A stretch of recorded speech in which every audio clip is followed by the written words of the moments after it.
ગુણાતીતાનંદ સ્વામી કે ભગવાનમાં સુખ છે, સત્સંગમાં સુખ છે અને એક સુવિચારમાં સુખ છે.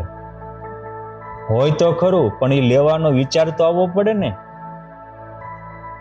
યુગોથી નર્મદાનું નીર સમુદ્રમાં જઈને ખારું થતું, પણ વલ્લભભાઈ પટેલને એક વિચાર આવ્યો કે આ જગ્યાએ એક ડેમ બાંધ્યો હોય તો ગુજરાત પાણીવાળું ને પ્રકાશવાળું બે થાય.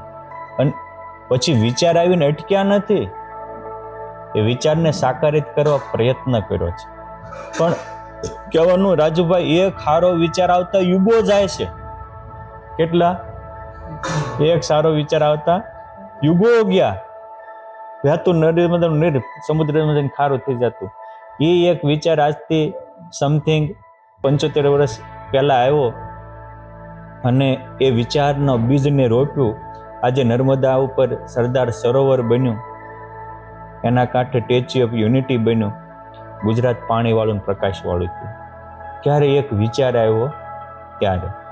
એમ એક સારો વિચાર આપણા જીવનમાં આવે, આપણું જીવન પણ દિવ્યતા અને ભવ્યતાથી ભરાઈ જાય.